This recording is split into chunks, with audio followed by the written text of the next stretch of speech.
അച്ഛാ അച്ഛാ രാഘവേട്ടാ രാഘവേട്ടാ അച്ഛാ രാഘവേട്ടാ ഇതെവിടെ പോയി? അവിടെയൊന്നും കാണുന്നില്ല സത്യമേ. ഞാൻ പറഞ്ഞാണ് അച്ഛനെ ശ്രദ്ധിക്കണമെന്ന്. എടാ ഞാൻ ശ്രദ്ധിക്കാഞ്ഞിട്ടാണോ? നീ ഉണ്ടായിരുന്നല്ലേ ഇവിടെ? കൂടുതൽ ദൂരമൊന്നും പോകാൻ വഴിയില്ല. അല്പം മുമ്പ് ഞാൻ കണ്ടതല്ലേ.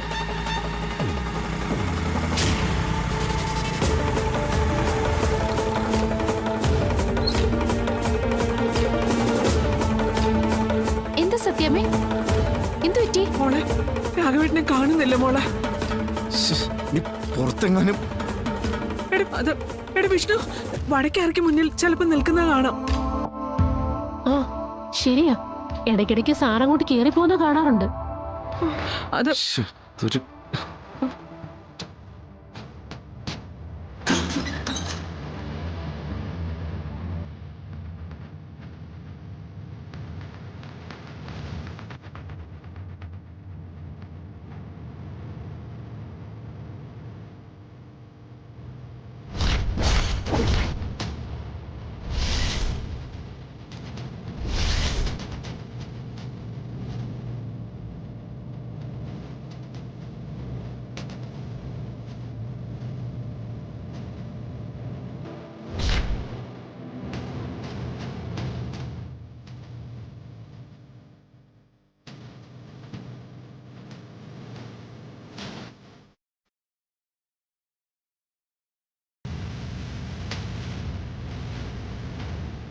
ഓഹോ, അത് ശരി. ഇതാണ് ഇപ്പൊ എടുത്തു വെച്ചിരിക്കുന്ന പലഹാരങ്ങളിൽ കുറവ് വരുന്നതല്ലേ? എന്താ അച്ഛൻ കാണിച്ചു കൊടുക്കുന്നത്? അച്ഛന് കഴിക്കണമെങ്കിൽ ആവശ്യത്തിനടുത്ത് അപ്പുറത്തിരുന്ന് എവിടെയും കഴിച്ചപ്പോരെ. നിന്റെ അമ്മ എനിക്കൊന്നും തിന്നാൻ തരുന്നില്ല. ഉണ്ടാക്കുന്നെല്ലാം അവള് വിട്ട് കാശാക്കുവാ. എനിക്കും കഴിക്കണം തോന്നിയപ്പോ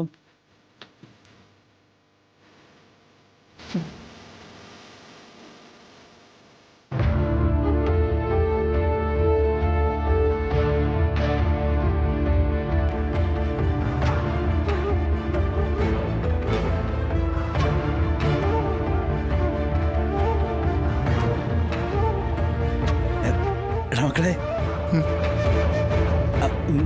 നിനക്കാണോ? കഴിച്ചോടാ, അച്ഛൻ നിങ്ങളെ കഴിച്ചോ?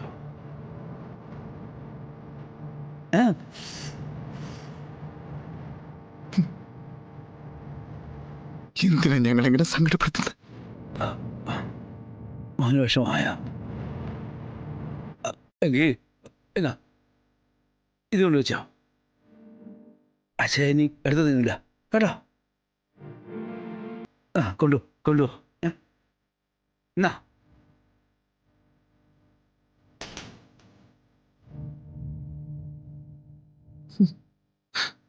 ഈശ്വര,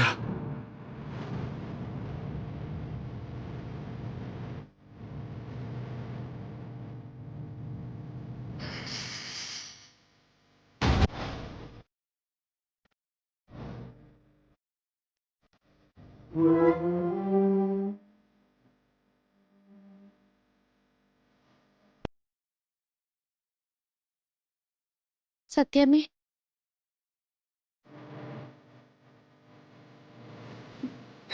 രാഘവേട്ടന്റെ അസുഖത്തിന്റെ ഇങ്ങനെയൊക്കെ കാണിക്കുന്നത്. ആ ഡോക്ടർ പറഞ്ഞ സ്ഥലത്തേക്ക് രാഘവേട്ടനെ കൊണ്ടുപോകണം. പക്ഷെ അതിനുള്ള പണം ഞാൻ എങ്ങനെ ഉണ്ടാക്കും? എന്റെ മുന്നില് ഒരു വഴിയും തെളിയുന്നില്ല. വഴിയുണ്ട്. പരിശുദ്ധം കറി മസാല ഒരുക്കുന്ന ഫുഡ് കോമ്പറ്റീഷൻ ഉണ്ട്. അതിന്റെ ഫസ്റ്റ് പ്രൈസ് 10 ലക്ഷം. ഇതിൽ നമ്മൾ മത്സരിക്കും. എന്താ സത്യാമ്മേ, നമുക്കൊരു കൈ നോക്കിയാലോ? നമുക്ക് പങ്കെടുക്കാം സത്യാമ്മേ, ഞാനുണ്ടല്ലോ, നമുക്ക് ജയിക്കാൻ പറ്റും. ഒന്ന് സമ്മതിക്ക് സത്യാമ്മേ, രാഘവൻ സാറിന്റെ ചികിത്സയ്ക്ക് വേണ്ടിയല്ലേ. ഈശ്വരൻ നമ്മളെ ജയിപ്പിക്കും. നമുക്ക് പങ്കെടുക്കാല്ലേ? ഇനി ഒന്നും നോക്കാനില്ല, നമ്മൾ പങ്കെടുക്കുന്നു. മത്സരിച്ച് ജയിച്ച് കിട്ടുന്ന തുക അച്ഛന്റെ ചികിത്സയ്ക്കായി നമ്മൾ ഉപയോഗിക്കുകയും ചെയ്യും. നമ്മൾ ജയിക്കും സത്യാമ്മേ, നമ്മളെ ജയിക്കൂ.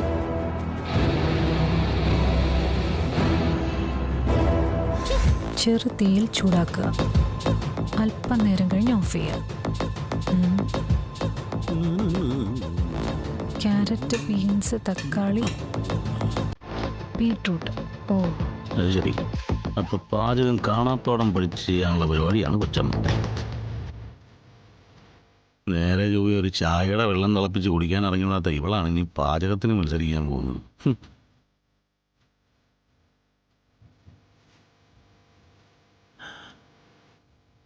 സുസു, ഇതെന്താ സംഭവം? പാചകറാണി ഇതുവല്ലം വർക്കൗട്ട് ആവുമോ? അല്ല, എഴുതി പാസ്സാവുന്ന പരീക്ഷയാണെന്നുണ്ടെങ്കിൽ ഇങ്ങനെ കുത്തിയിരുന്ന് പഠിക്കണം. ഇതിപ്പോ പാചകമാകുമ്പോൾ ചെയ്ത് തന്നെ പഠിക്കണം. ചിറ്റപ്പൻ ഏതോ ഹോട്ടലിലെ ഷെഫിനെ കൊണ്ട് തന്നെ പാചകമൊക്കെ പഠിപ്പിക്കാന്ന് പറഞ്ഞിട്ടുണ്ട്. പക്ഷെ മത്സരത്തിന് ഷെഫിനെ കൊണ്ടുപോകാൻ പറ്റില്ലല്ലോ. പരിശുദ്ധം കറിമസാലക്കാരാ ഈ മത്സരം സംഘടിപ്പിച്ചിരിക്കുന്നത്.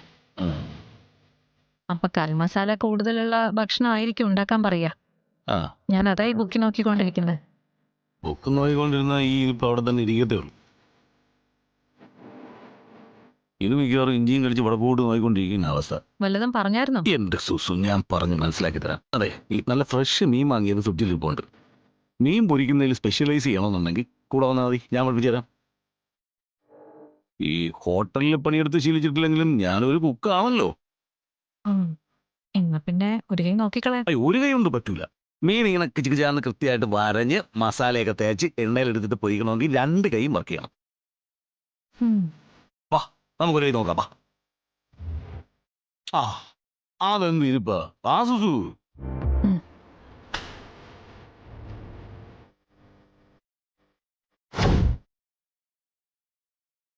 അതെ, ഇതാണ് നല്ല ഫ്രഷ് മീൻ. എങ്ങനെയുണ്ട്? ഇത് നമ്മൾ പൊരിച്ചെടുക്കാൻ പോവാ. അതിനാദ്യം എന്താ വേണ്ടത്?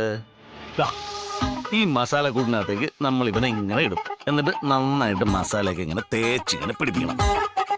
മടിച്ചിരിക്കാതെ പിടി. ഞാൻ പിടിക്കണോ? പിടിയോട്ട് എന്ത് നോക്കുന്ന? ആ മീൻ നിന്നെ കടിക്കൊന്നുമില്ല, അത് ചത്തിട്ട് കുറെ നാളായി. ആടാ, ഇങ്ങോട്ട് ആടാ. തീ പാകത്തിന് കറക്റ്റായിട്ട് വെച്ചിട്ടുണ്ട്. ഇതിനെ നന്നായിട്ട് വറുത്തെടുത്ത് എനിക്ക് കൊണ്ട് വരണം. നോക്കട്ടെ സുസുന്റെ കൈപുണ്യം. ശരി,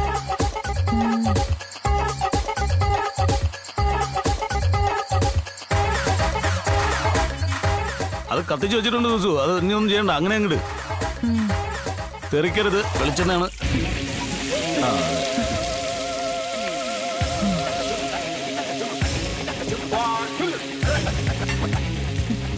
തീ കൂടുതലാണോ നോക്കണം കേട്ടോ. അതുപോലെ അരപ്പിൽ ഉപ്പ് കൂടുതലാണോ നോക്കണം. കൃത്യസമയത്ത് മീൻ വേവ് നോക്കിയിട്ട് കറക്റ്റ് സമയത്ത് മറിച്ചിടണം കേട്ടോ. ഇതെല്ലാം ഞാൻ തന്നെ ചെയ്യണോ? അല്ല, ഞാൻ ചെയ്യാം. എന്റെ സുസു, ഇതൊക്കെ അവിടെ പോയിട്ട് നീ ചെയ്യേണ്ട കാര്യങ്ങളാണ്. ഞാൻ ചെയ്തിട്ട് കാര്യമുണ്ടോ? അപ്പൊ സുസു തന്നെയല്ലേ ചെയ്ത് പഠിക്കണ്ടേ? അതങ്ങനെ അടുക്കള കയറാൻ പറഞ്ഞ അടുക്കള കയറും. ചൊർക്ക എടുക്കാൻ പറഞ്ഞ ചർക്ക എടുത്തോണ്ടുണ്ട പാർട്ടിയാണ്. എന്താവും എന്തോ.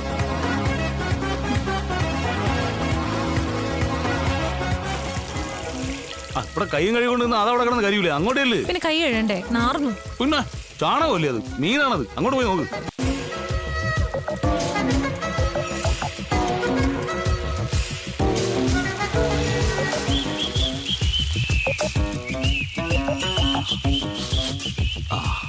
വറുത്തതിന്റെ മണം വന്ന് തുടങ്ങിയിട്ടുണ്ട് കേട്ടോ. തീ കറക്റ്റായിട്ട് നോക്കിയിട്ട് മറിച്ചിട്ട് സുസു. അതെ, എന്നെ എത്ര കൊച്ചാക്കൊന്നും വേണ്ട. കുറച്ചു കാലമായിട്ട് അടുക്കളയിൽ കയറിയിട്ടില്ല എന്ന് പറയുന്നത് ശരിയാ. എന്ന് വെച്ചൊരു മീൻ പൊരിക്കാനുള്ള കഴിവൊക്കെ എനിക്കുണ്ട്. ഇതെങ്ങാനും ഇവക്ക് അടിച്ചു കഴിഞ്ഞാൽ പിന്നെ ഇവളുടെ അംഗം മുഴുവൻ ഞാൻ കാണണമല്ലേ. ഏകദേശം റെഡിയായി വരുന്നുണ്ട്.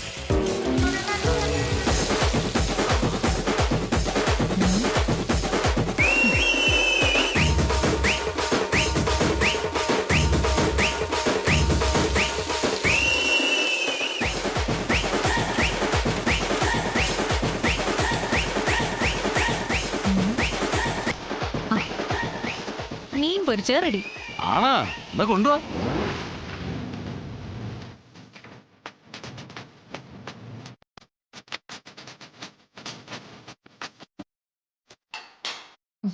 ഈശ്വരാ, കല്യാണം കഴിഞ്ഞിട്ട് ഇത്രയും കാലമായിട്ടും ആദ്യമായിട്ടാണ് ഭാര്യയുടെ കൈ കൊണ്ട് ഭക്ഷണം കഴിക്കാൻ പോകുന്നത്. മിനിച്ചേക്കണേ. ഇങ്ങോട്ട് എന്താ മൂടിപ്പൊതി വെച്ചേക്കുന്നത്? ഒരു ചേഞ്ച് ആയിക്കോട്ടെ എന്ന് കരുതി. ഓ അങ്ങനെ. സുസു, ഞാനിത് ആസ്വദിച്ച് കഴിക്കാൻ പോവുക. ഈ മീൻ പൊരിച്ചതിൽ അറിയാം സുസുവിന്റെ മികവ്. ഉം. ആ. ടാങ് ടാടാങ്.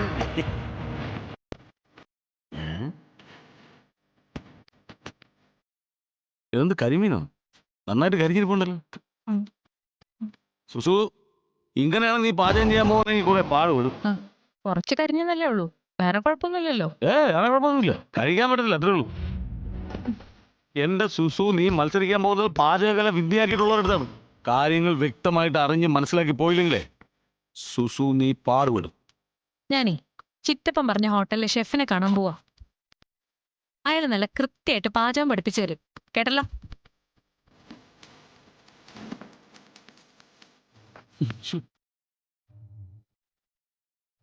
ഒന്നുകിൽ ആ ഷെഫിന്റെ ജോലി ഇതോടുകൂടി തെറിക്കും, അല്ലെങ്കിൽ അയാൾ ജോലി മതിയാക്കി ഈ രാജ്യം തന്നെ വിടും. രണ്ടിലൊന്ന് ഉറപ്പാണ്. എന്നാലും ഇത്രയും വലിയൊരു ക്യാഷ് പ്രൈസ് ഇത് ആർക്ക് കിട്ടും? ഓ, അതൊരു ചോദ്യചിഹ്നമായിട്ട് നിൽക്കുകയാണ്. എന്തായാലും മത്സരം കൊടുക്കും, ആ കാര്യത്തിൽ സംശയമില്ല. മുഖവുരം ഒന്നും വേണ്ട വിഷ്ണു, നേരെ കാര്യത്തിലേക്ക് കടന്നോളൂ. ഞാൻ വന്നത് ഇക്കോട്ട് മറ്റൊരു സഹായം ചോദിക്കാനാ. എനിക്ക് സ്വന്തമായിട്ടൊരു വണ്ടി എടുക്കണമായിരുന്നു. ലോറിയോ? ഏയ് അല്ലല്ല, ഒരു ഓട്ടോറിക്ഷ. താനെന്താ ലോറി ഓട്ടം നിർത്തി ഓട്ടോ ഓടിക്കാൻ പോവാണോ? അതല്ലേക്ക, ഒരു മാറ്റം വേണമെന്ന് തോന്നി. പിന്നെ ആ സംഭവം കൊണ്ട് ഇക്കൊക്കെയുണ്ടായ നഷ്ടം പറഞ്ഞു നികത്താൻ പറ്റുന്നതല്ലല്ലോ. എന്റെ നഷ്ടം നീ കാര്യമാക്കണ്ട. നിനക്ക് താല്പര്യമുള്ള ജോലി എന്താണോ അതാണ് നീ തിരഞ്ഞെടുക്കേണ്ടത്. ഓട്ടോ ഓടിക്കാനാണ് നീ താല്പര്യപ്പെടുന്നതെങ്കിൽ ഞാനൊരു ഓട്ടോ വാങ്ങി തന്നാ മതിയോ? ഏയ് അല്ല, അത് വേണ്ടക്ക. വേറൊന്നുമില്ല, എന്നെ ബാങ്കിലൊന്ന് പരിചയപ്പെടുത്തി തന്നാൽ മതി. അപ്പം ഞാൻ അവിടെ നിന്നൊരു ലോൺ എടുത്തോളാം. അപ്പം അതാവുമ്പോൾ ഓട്ടോ അടിച്ച് കിട്ടുന്നതിൽ നിന്ന് എനിക്ക് കുറേശ്ശായിട്ട് ഈ ലോൺ അടിച്ച് തീർക്കാമല്ലോ. അതൊരു നല്ല കാര്യമാണ്. സ്വന്തം വണ്ടിയാണ് ഓടിക്കുന്നതെന്നുള്ള സംതൃപ്തിയും കിട്ടും. പിന്നെ ഞാൻ പരിചയപ്പെടുത്തുന്നതിനേക്കാൾ കൂടുതൽ ബന്ധം ജില്ലാ കളക്ടറുടെ ഒരു ഫോൺ കോളിനുണ്ട്. ആ ഒരു ഓട്ടോ എടുത്ത് വീട്ടിൽ കൊണ്ടുവന്നിട്ട് തരും. ആ ഒരു ബന്ധം പറഞ്ഞ് ലോൺ എടുക്കാതിരിക്കാനാണ് ഞാൻ ഇക്കടെ സഹായം ചോദിച്ചത്. അത് മാത്രമല്ല വിഷ്ണു, ആരെങ്കിലും എന്തെങ്കിലുമൊക്കെ പറഞ്ഞാ ആ കുട്ടിക്ക് അത് ക്ഷീണമാവുകയും ചെയ്യും. അത് സുബേർക്കാക്ക് ഏട്ടത്തമ്മയെ കുറിച്ച് അറിയാനിട്ടാ. എന്ത് പണിയെടുക്കുന്നതിലും അത് മാന്യമാണെങ്കിൽ ഏട്ടത്തമ്മ കൂടെ നിൽക്കും. അത് ഞാൻ ആശാനടുത്തും പറഞ്ഞിട്ടുള്ള കാര്യമാണ്. ആശാൻ ഇപ്പോഴും മനസ്സിലൊരു കോംപ്ലക്സ് ഉണ്ട്. അതിന് മലയാളത്തിൽ ഒരു വാക്കുണ്ടല്ലോ, അപകർഷതാബോധം. അത് നന്നായിട്ടുണ്ട് ആശാന്. അതുകൊണ്ടുള്ള തോന്നല ഈ കാണിച്ചു കൂട്ടുന്നതെല്ലാം. എന്തായാലും ബാങ്കിൽ ഞാൻ വിളിച്ച് പറഞ്ഞേക്കാം. സൗകര്യം പോലെ വിഷ്ണു അങ്ങ് ചെന്നാ മതി. ആ എന്നാ പിന്നെ ഇവനും കൂടി ഒരു ഓട്ടോ എടുക്കട്ടെ. രണ്ടുപേർക്കും കൂടി ഒരു സ്റ്റാൻഡിൽ കിടന്ന് ഓടാലോ. ഓട്ടോ ഞാൻ മേടിച്ചു തരാം, ഡെയിലി വാടക തന്നാ മതി. അത് ആലോചിക്കാവുന്നതാണ്. ആദ്യം ആശാൻ വണ്ടി എടുക്കട്ടെ, അത് കഴിഞ്ഞിട്ട് നമുക്കൊരു കൈ നോക്കാം. അത് ഈ തലയിരിക്കുമ്പോ വാലാടരുതല്ലോ. അതും ശരിയാണ്. അപ്പൊ ഇനി മുതലേ ആശാൻ ഓട്ടോ വിഷ്ണു.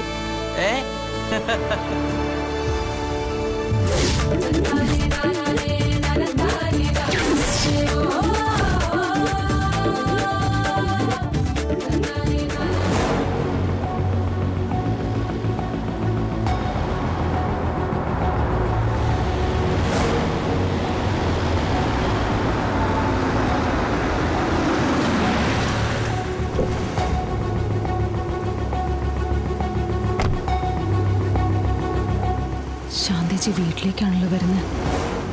അമ്മയായിട്ട് കണ്ട വീണ്ടും മഴക്കാവുമല്ലോ.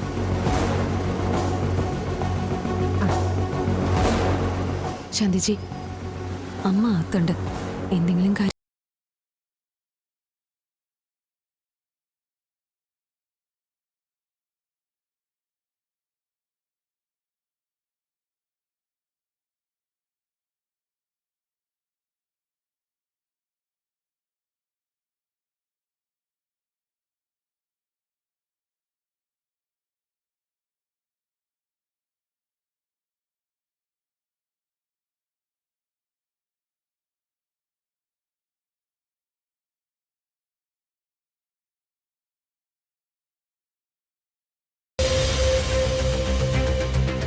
നീ ഇല്ലാത്തതിന്റെ ശകലം ബുദ്ധിമുട്ട് ഞാൻ അനുഭവിക്കുന്നുണ്ട്.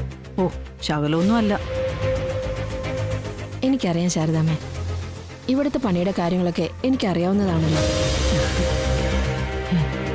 ഇവരെപ്പോ സൗഹൃദത്തിലായി? ഞങ്ങള് തമ്മിൽ എന്ത് പിണക്കം അല്ലേടി? അല്ലേ, ഇതെന്ത് മാജിക്? കീരിയും പാമ്പും പോലെ ഇരുന്നവര് ഇപ്പൊ അടയും ചക്കരയും പോലെ ആയല്ലോ. ഇതിപ്പോ എങ്ങനെ സംഭവിച്ചു? ശാന്തിച്ച് ഇതിനിടയ്ക്ക് ഇങ്ങോട്ട് വന്നോ? അതെ, കളക്ടർക്ക് മാത്രമല്ല ബുദ്ധിയും തന്ത്രവും ഒക്കെ.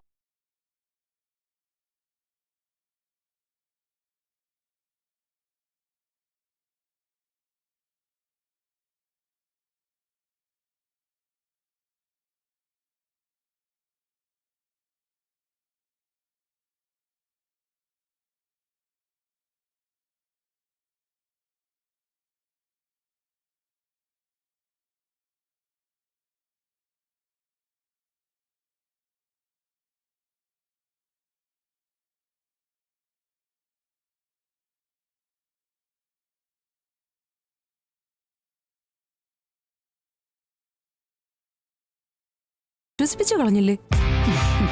ഈ ഹോട്ടൽ ബിസിനസ്സിൽ ശാരദാമ്മ 100% വിജയിക്കാൻ കഴിഞ്ഞതിന്റെ പ്രധാന കാരണം ശാരദാമ്മയ്ക്ക് നന്നായിട്ട് ജോലി അറിയാം. രണ്ടാമത്, ആത്മാർത്ഥതയുള്ള ശാന്തയെപ്പോലുള്ള പണിക്കാരവിടെ സത്യാമ്മയ്ക്കൊപ്പം ഇല്ല. ഇതിപ്പോ എന്തെങ്കിലും ഒരു കൈസഹായം ചെയ്യാന്ന് വെച്ചാ നേരായ രീതിയിൽ ചെയ്യാൻ സമ്മതിക്കൂല. എന്റെ മനസ്സിൽ തോന്നിയ ഒരു കാര്യം പറയട്ടെ.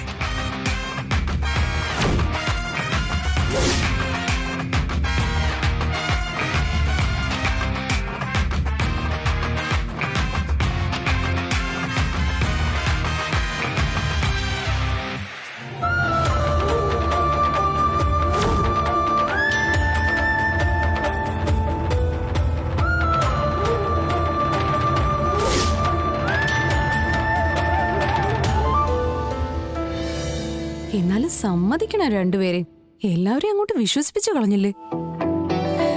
എന്നിട്ട് എന്തുണ്ട് അവിടുത്തെ പുതിയ വിശേഷം? ഞാൻ കൂടെ ഉള്ളതുകൊണ്ട് ഓർഡർ പിടിക്കാനും കൊടുക്കാനും ഒക്കെ സത്യാമ്മയ്ക്ക് വലിയ ഉത്സാഹോ. ഇപ്പോ ഒരു ഫുഡ് കോമ്പറ്റീഷനിലും പങ്കെടുക്കാൻ പോകുന്നുണ്ട്. ആ, പരിശുദ്ധം കറി മസാല അങ്ങനെ എന്തോ അല്ലേ? അവരല്ലേ അത് നടത്തുന്നത്? ശാരദാമ്മയും പങ്കെടുക്കുന്നുണ്ടോ? ആ, അവരിവിടെ വന്നിരുന്നു. ഓ, പക്ഷെ ഞാനൊന്നുമില്ലെന്ന് അപ്പൊ തന്നെ അവരോട് പറഞ്ഞു. എനിക്കങ്ങ് വയ്യ. കുറെ നാളുകൾക്ക് മുമ്പ്, ഇവളുടെ കല്യാണത്തിന് മുമ്പ് ഒരു മത്സരത്തിൽ പങ്കെടുത്തതിന്റെ അനുഭവം ഇതുവരെ മാറിയിട്ടില്ല. വെറുതെ എന്തിനാ അറിയുന്നവരുടെ ഇടയിൽ കിടന്ന് വെറുതെ മത്സരിച്ച് വെറുപ്പ് സമ്പാദിക്കുന്നത്? ഓ, സത്യാമ്മയൊക്കെ പങ്കെടുക്കുന്നുണ്ടെങ്കിൽ ഞാൻ ആ ഭാഗത്തോട്ടേ ഇല്ല. നീ വാ. അല്ല ശാന്തിജി, സത്യാമ്മ പങ്കെടുക്കുന്നു എന്നുള്ളത് ഉറപ്പാണോ? അതെ, സത്യാമ്മ പങ്കെടുക്കുന്നത് രാഘവൻ സാറിന് വേണ്ടിയാ കുഞ്ഞെ. സാറിന് എന്തൊക്കെയോ അസുഖങ്ങളൊക്കെ ഉണ്ട്. ചികിത്സിക്കുന്നതിന് ഒരുപാട് പൈസയൊക്കെ വേണമെന്നാ പറഞ്ഞിരിക്കുന്നത്. ഇത് ജയിച്ചു കിട്ടിയാൽ രാഘവൻ സാറിന്റെ ചികിത്സയ്ക്കുള്ള തുക കിട്ടുമല്ലോ. ആ ഒരു ആശ്വാസത്തിലാ സത്യാമ്മ ഇപ്പോ. ഒരല്പം വാശിയും മുൻകോപം ഉണ്ടെന്നേ ഉള്ളൂ. ആളൊരു പാവാ. ഇപ്പോ നന്നായി കഷ്ടപ്പെടുന്നുണ്ട്. എല്ലാം നഷ്ടപ്പെട്ടതിന്റെ ഒരു അങ്കലാപ്പും ഉണ്ടല്ലോ. എല്ലാം സത്യാമ്മയായിട്ട് വരുത്തി വെച്ചതല്ലേ. ഒരു കാര്യത്തിലും വിഷ്ണുവേട്ടൻ ഇടപെട്ടിട്ടുമില്ല.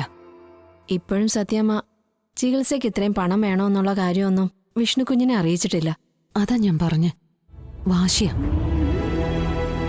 ഒറ്റയ്ക്കെല്ലാം നേടണമെന്നുള്ള വാശി. എന്തായാലും വേണ്ടില്ല. രാഘവൻ സാറിന്റെ അസുഖം ഭേദമായാൽ മതിയായിരുന്നു. ഞങ്ങളോടൊക്കെ വലിയ സ്നേഹവും കരുതലും ഒക്കെയാ. എന്തായാലും ശാന്തിച്ച് സത്യാമ്മയുടെ കൂടെ തന്നെ ഉണ്ടാവണം. ഈ കോമ്പറ്റീഷനിൽ സത്യമേ സഹായിക്കുകയും വേണം. ശാരദാമ്മ പങ്കെടുക്കുന്നില്ല എന്ന് പറഞ്ഞാണല്ലോ പോയത്. ശാരദാമ്മയും കൂടെ ഉണ്ടായിരുന്നെങ്കിൽ നല്ലൊരു മത്സരം നടക്കുമായിരുന്നു. അത് ശരിയാ. വാശി ഉണ്ടാവുമ്പോഴാണല്ലോ മത്സരത്തിനൊരു മുറുക്കം വരുന്നത്. സത്യാമ്മയും ശാരദാമ്മയും നേർക്കുനേർ നേരിടുന്നത് കാണുന്നവർക്ക് നല്ലൊരു കാഴ്ചയാവും. എന്തായാലും ഞാനൊന്ന് പറഞ്ഞു നോക്കട്ടെ. നമുക്ക് അമ്മയെ കൊണ്ട് മത്സരിപ്പിക്കാന്നേ. ഏറ്റുമുട്ടട്ടെ രണ്ടമ്മമാരും കൂടി. ആരെ ജയിക്കുമെന്ന് നമുക്കൊന്ന് അറിയുകയും ചെയ്യാലോ. ശാന്തേ, ദേ വിളിക്കുന്നു. ഞാനെന്താന്ന് നോക്കട്ടെ. അപ്പോ ഒരു മത്സരം ഉറപ്പ്.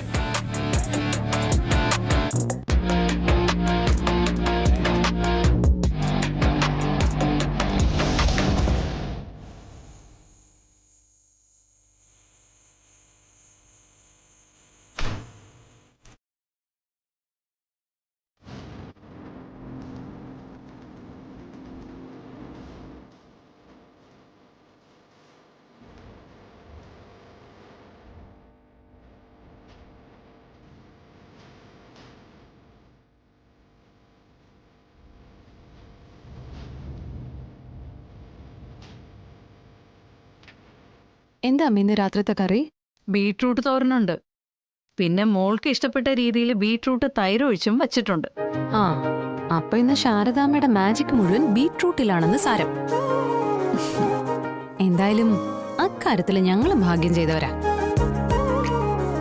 അമ്മയുടെ മക്കളായതുകൊണ്ട് നല്ല രുചിയോടെയുള്ള ഭക്ഷണം കഴിക്കാൻ പറ്റും. ഈ ശാരദാമ്മയുടെ കൈപുണ്യം ഞങ്ങള് മാത്രം അല്ല, ഈ നാട്ടുകാർ മാത്രം അറിഞ്ഞാ മതിയോ? ഈ മൊത്തത്തിലെ കേരളക്കര ആകെ ചർച്ചയാവണ്ടേ? നീ എന്തോ മനസ്സിൽ വെച്ചാണല്ലോ ഈ പറഞ്ഞോണ്ട് വരുന്നത്. അല്ല, അത് ആ കോമ്പറ്റീഷന്റെ കാര്യ. സത്യാമ്മയൊക്കെ പങ്കെടുക്കുന്നു കേട്ടപ്പോ എനിക്കൊരാഗ്രഹം, അമ്മയും പങ്കെടുപ്പിക്കണോന്ന്.